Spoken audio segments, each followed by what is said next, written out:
Number one,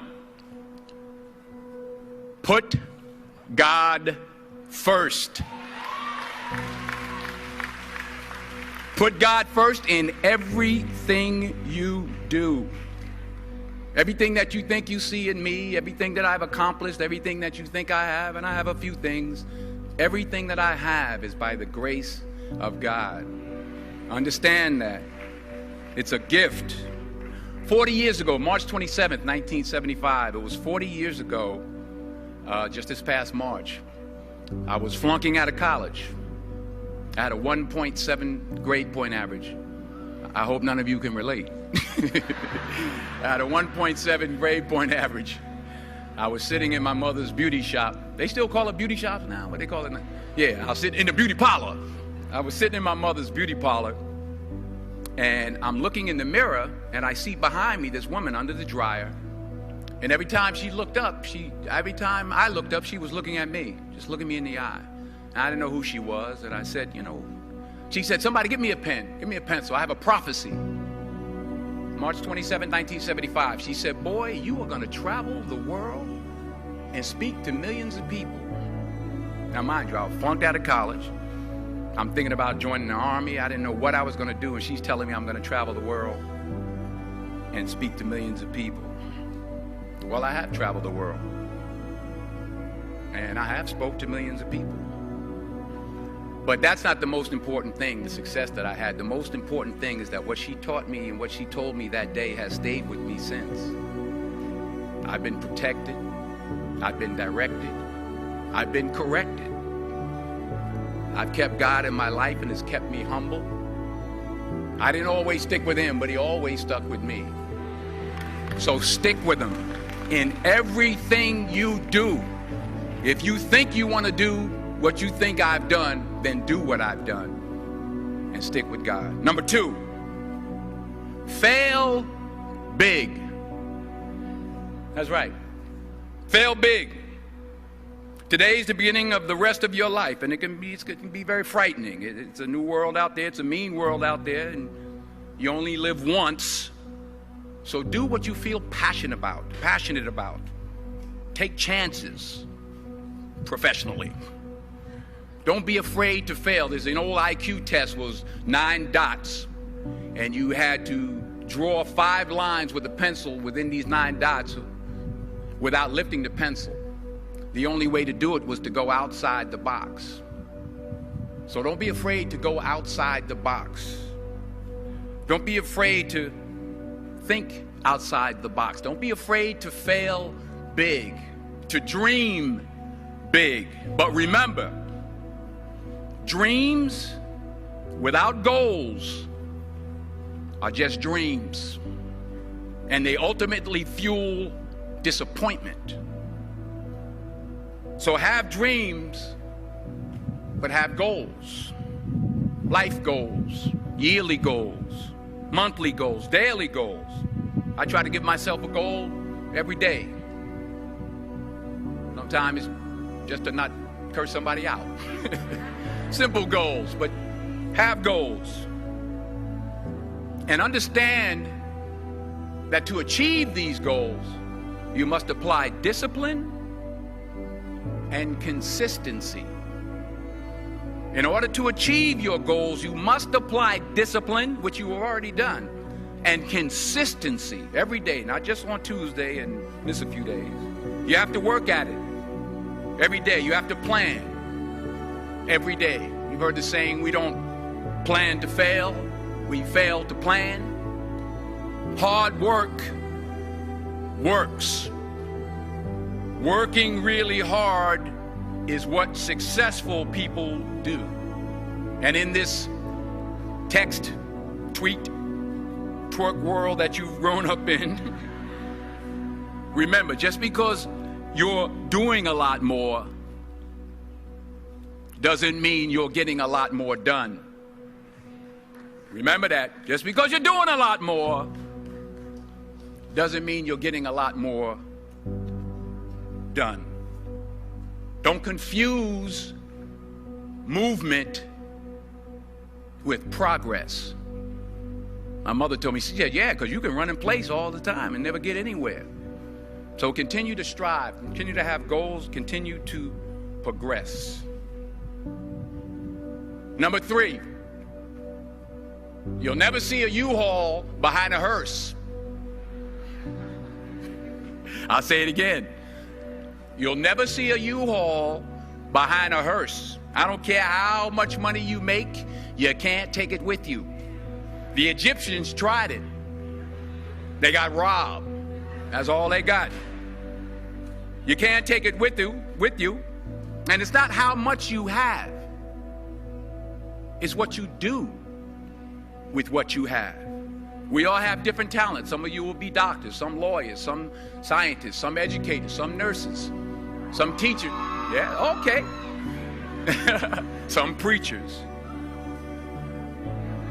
The most selfish thing you can do in this world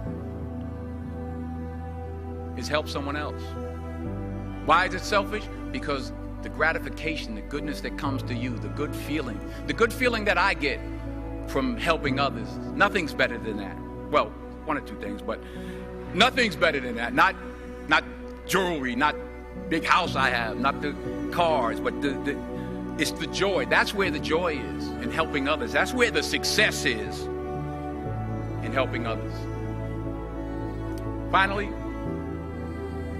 I pray that you put your slippers way under the bed tonight, so that when you wake up in the morning, you have to get on your knees to reach them.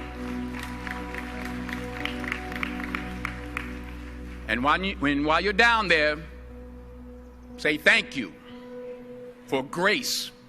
Thank you for mercy. Thank you for understanding. Thank you for wisdom. Thank you for parents. Thank you for love. Thank you for kindness. Thank you for humility. Thank you for peace. Thank you for prosperity. Say thank you in advance for what's already yours.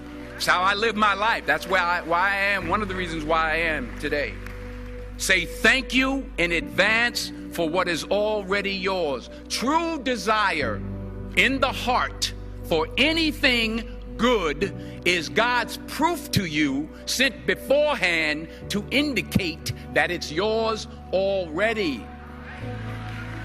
I'll say it again. True desire in the heart, that itch that you have, whatever it is you want to do, that thing that you want to do to help others and to grow and to make money, that desire, that itch, that's God's proof to you, sent beforehand already to indicate that it's yours. And anything you want good, you can have. So claim it. Work hard to get it. When you get it, reach back. Pull someone else up. Each one, teach one.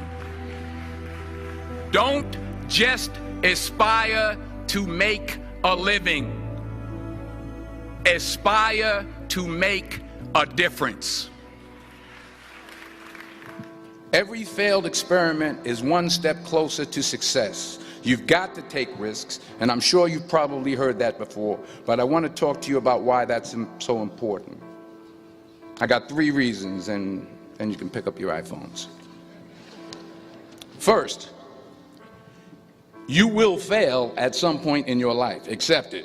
You will lose. You will embarrass yourself. You will suck at something. There's no doubt about it.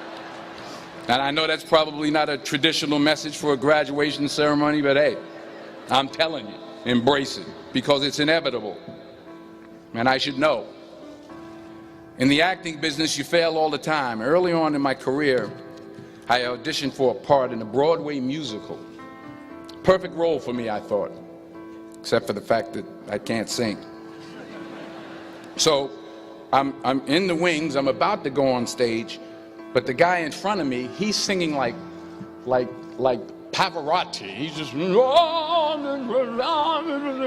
he's just going on and on and on, and I'm just shrinking. I'm getting smaller and smaller.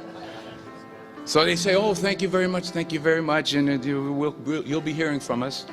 So I come out with my little sheet music, and it was Just My Imagination by the Temptations. That's what I came up with. So I hand it to the accompanist, and she looks at it and looks at me and looks out at the director and is like, all right. So I start, you know, I'm going to sing. I'm like, it's just my imagination once again, and then coming away with me. And I'm not saying anything, so I'm thinking I'm getting better. So I just start getting into it. It was just my imagination. Running. This, oh, yeah, thank you very much, Mr. Washington. Thank you. So I assumed I didn't get the job. But the next part of the audition, he called me back. The next part of the audition is the acting part of the audition. So I'm like, hey, okay, maybe I can't sing, but I know I can act. So they pair me with this guy, and again, I didn't know about musical theater. And musical theater is big, so they can reach everyone all the way in the back of the stadium. And I'm more from a realistic, naturalistic kind of acting where you actually talk to the person next to you. So I don't know what my line was. My line was, well, hand me the cup. And his line was, well, I will hand you the cup, my dear. The cup will be there to be handed to you. I said, oh, okay. Well, should I give you the cup back? Oh, yes, you should give it back to me because you know that is my cup and it should be given back to me. I didn't get the job. But here's the thing. I didn't quit. I didn't fall back. I walked out of there to prepare for the next audition, and the next audition, and the next audition. I prayed. I prayed, and I prayed. But I continued to fail, and fail, and fail. But it didn't matter, because you know what? There's an old saying, you hang around the barbershop long enough, sooner or later you're going to get a haircut. So you will catch a break, and I did catch a break. Last year, I did a play called Fences on Broadway. Someone talked about it. Won the Tony Award. And I didn't have to sing, by the way. But here's the kicker. It was at the Court Theater. It was at the same theater that I failed that first audition 30 years prior. The point is, and I'll pick up the pace, the point is every graduate here today has the training and the talent to succeed. But do you have the guts to fail? Here's my second point about failure. If you don't fail, you're not even trying. I'll say it again. If you don't fail, you're not even trying. My wife told me this great expression. To get something you never had, you have to do something you never did. Les Brown's a motivational speaker. He made an analogy about this. He says, imagine you're on your deathbed, and standing around your deathbed are the ghosts representing your unfulfilled potential. The ghost of the ideas you never acted on. The ghost of the talents you didn't use. And they're standing around your bed, angry, disappointed, and upset. They say, we came to you because you could have brought us to life, they say. And now we have to go to the grave together. So I ask you today, how many ghosts are going to be around your bed when your time comes? You've invested a lot in your education, and people have invested in you. And let me tell you, the world needs your talents. Man, does it ever. I just got back from Africa like 2 days ago, so if I'm rambling on, it's because I'm jet lagged. I just got back from South Africa. It's a beautiful country, but there are places there with terrible poverty that need help. And Africa is just the tip of the iceberg. The Middle East needs your help. Japan needs your help. Alabama needs your help. Tennessee needs your help. Louisiana needs your help. Philadelphia needs your help. The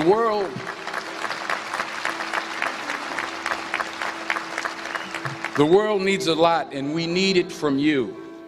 We really do. We need it from you young people. I mean, I'm not speaking for the rest of us up here, but I know I'm getting a little grayer. We need it from you, the young people, because remember this. So you got to get out there. You got to give it everything you got, whether it's your time, your talent, your prayers, or your treasures. Because remember this, you will never see a U-Haul behind a hearse.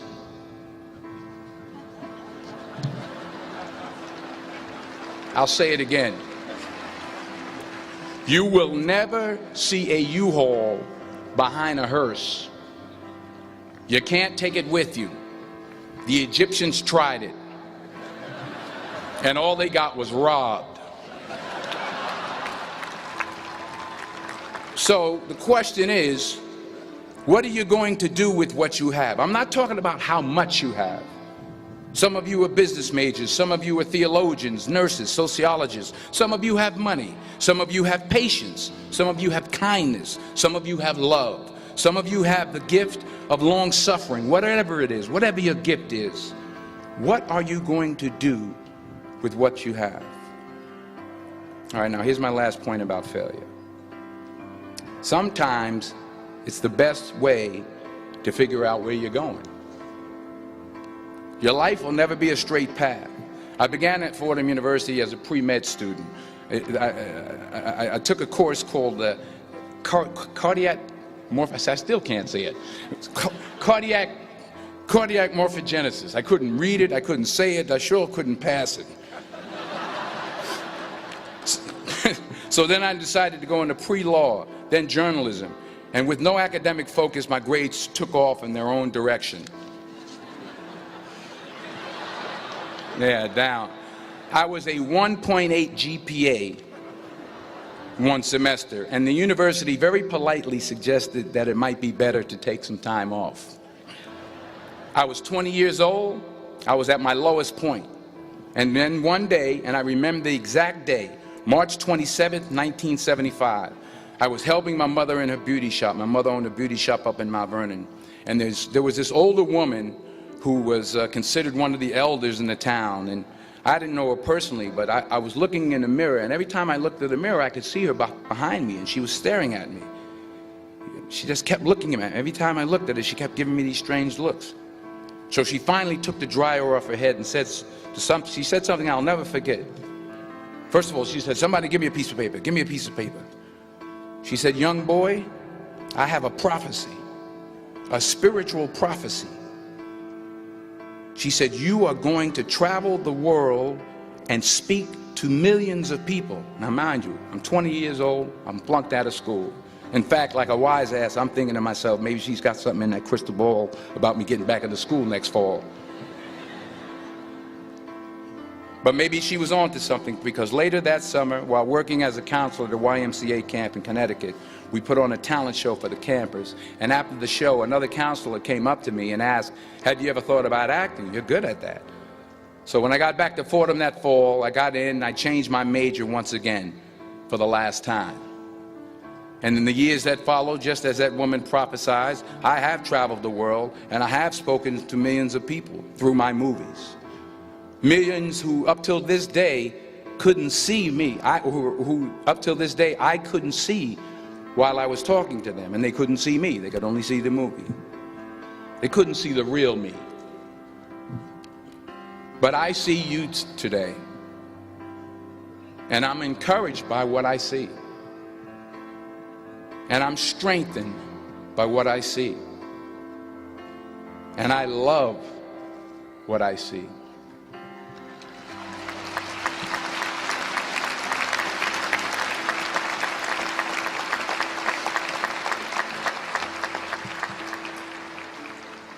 One more page, and I'll shut up.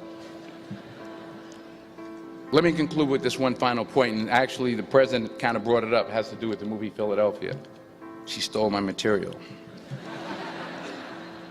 Many years ago, I did this movie called Philadelphia. We filmed some of the scenes right here on campus. Philadelphia came out in 1993. Most of you were probably still in diapers. Some of the professors, too. But that cracked me up.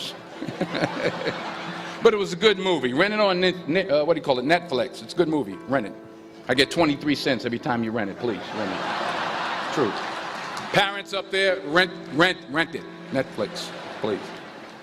Tell your friends too. It's about a man played by Tom Hanks who's fired from his law firm because he has AIDS. He wants to sue the firm, but no one's willing to represent him until a homophobic ambulance chaser lawyer, played by yours truly, takes on the case. In a way, if you watch the movie, you'll see everything I'm talking about today. You'll see what I mean about taking risk or being willing to fail. Because taking risk is not just about going for a job. It's also about knowing what you know and what you don't know. It's about being open to people and to ideas. In the course of the film, the character I play begins to take small steps, small risks. He very, very, very slowly begins to overcome his fears. And I feel ultimately his heart becomes flooded with love. And I can't think of a better message as we send you off today. To not only take risks, but to be open to life, to accept new views, and to be open to new opinions, to be willing to speak at a commencement at one of the best universities in the country, even though you're scared stiff. While it may be frightening, it will also be rewarding. Because the chances you take, the people you meet, the people you love, the faith that you have, that's what's going to define you. So members of the class of 2011, this is your mission. When you leave the friendly confines of Philly, never be discouraged, never hold back, give everything you got. And when you fall throughout life, and remember this, fall forward.